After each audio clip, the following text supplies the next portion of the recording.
Thomas Jefferson. To William Henry Harrison. Washington, February 27, 1803, Dear Sir.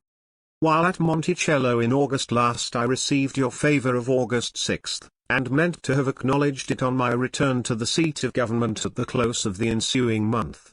But on my return, I found that you were expected to be on here in person, and this expectation continued till winter. I have since received your favor of December 30.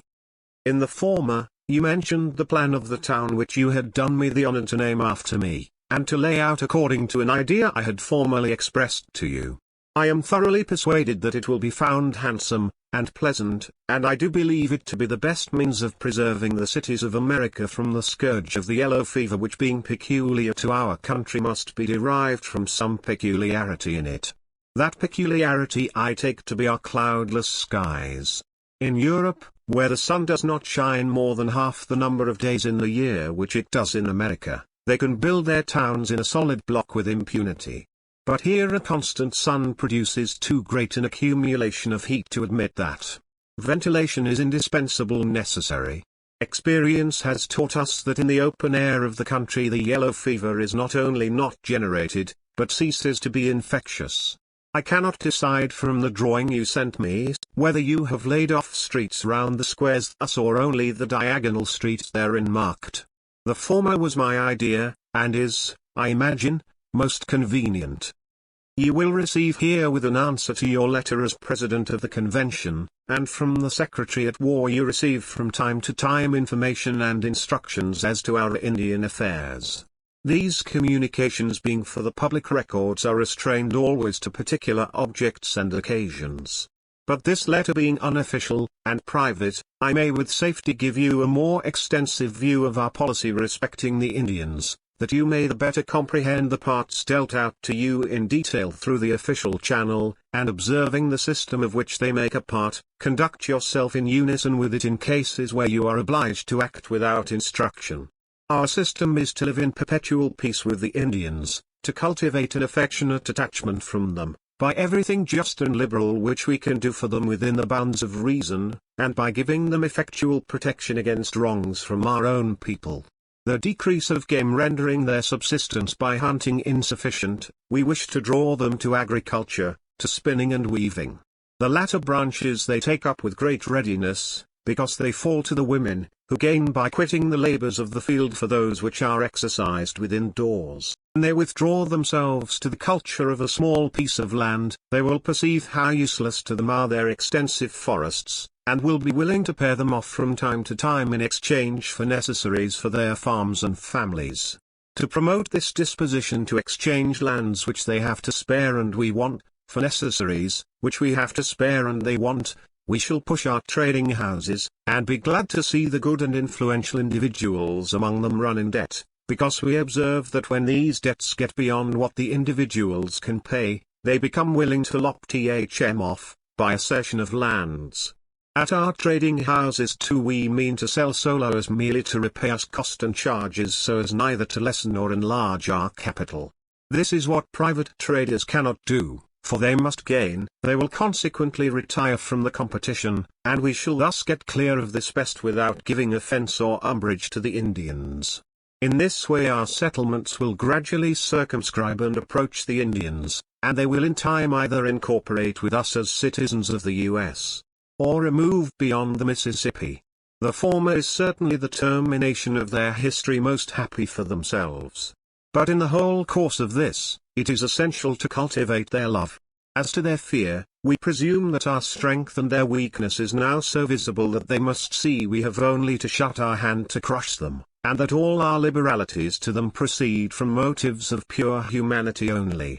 Should any tribe be foolhardy enough to take up the hatchet at any time, the seizing the whole country of that tribe and driving them across the Mississippi, as the only condition of peace, would be an example to others, and a furtherance of our final consolidation. Combined with these views, and to be prepared against the occupation of Louisiana by a powerful and enterprising people, it is important that, setting less value on interior extension of purchases from the Indians, we bend our whole views to the purchase and settlement of the country on the Mississippi from its mouth to its northern regions, that we may be able to present as strong a front on our western as on our eastern border, and plant on the Mississippi itself the means of its own defense. We now own from 31° to the Yazoo, and hope this summer to purchase what belongs to the Choctaws from the Yazoo up to their boundary, supposed to be about opposite the mouth of Arkansas. We wish at the same time to begin in your quarter, for which there is at present a favorable opening. The Cahokias being extinct, we are entitled to their country by our paramount sovereignty. Pyri, as we understand, have all been driven off from their country, and we might claim it in the same way, but as we understand there is one chief remaining, who would, as the survivor of the tribe, sell the right, it will be better to give him such terms as will make him easy for life, and take a conveyance from him. The Kaskaskias being reduced to a few families, I presume we may purchase their whole country for what would place every individual of them at his ease, and be a small price to us. Say by laying off for each family wherever they would choose it as much rich land as they could cultivate, adjacent to each other, enclosing the whole in a single fence, and giving them such an annuity in money or goods forever as would place them in happiness. And we might take them also under the protection of the U.S. Thus possessed of the rights of these three tribes, we should proceed to the settling their boundaries with the Poutawatomies and Kickapoos, claiming all doubtful territory, but paying them a price for the relinquishment of their concurrent claim, and even prevailing on them if possible to cede for a price such of their own unquestioned territory as would give us a convenient northern boundary. Before broaching this, and while we are bargaining with the Kaskaskias, the minds of the Poutawatomies and Kickapoos should be soothed and conciliated by liberalities and sincere assurances of friendship. Perhaps by sending a well-qualified character to stay some time in DeCoyne's village as if on other business, and to sound him and introduce the subject by degrees to his mind and that of the other heads of families, inculcating in the way of conversation all those considerations which prove the advantages they would receive by a cession on these terms, the object might be more easily and effectually obtained than by abruptly proposing it to them at a formal treaty. Of the means however of obtaining what we wish you will be the best judge, and I have given you this view of the system which we suppose will best promote the interests of the Indians and of ourselves, and finally consolidate our whole country into one nation only, that you may be enabled the better to adapt your means to the object. For this purpose, we have given you a general commission for treating. The crisis is pressing. Whatever can now be obtained must be obtained quickly. The occupation of New Orleans, hourly expected, by the French, is already felt like a light breeze by the Indians. You know the sentiments they entertain of that nation. Under the hopes of their protection, they will immediately stiffen against cessions of land to us. We had better therefore do at once what can now be done. I must repeat that this letter is to be considered as private and friendly, and is not to control any particular instructions which you may receive through the official channel. You will also perceive how sacredly it must be kept within your own breast, and especially how improper to be understood by the Indians. For their interests and their tranquility it is best they should see only the present age of their history. I pray you to accept assurances of my esteem and high consideration.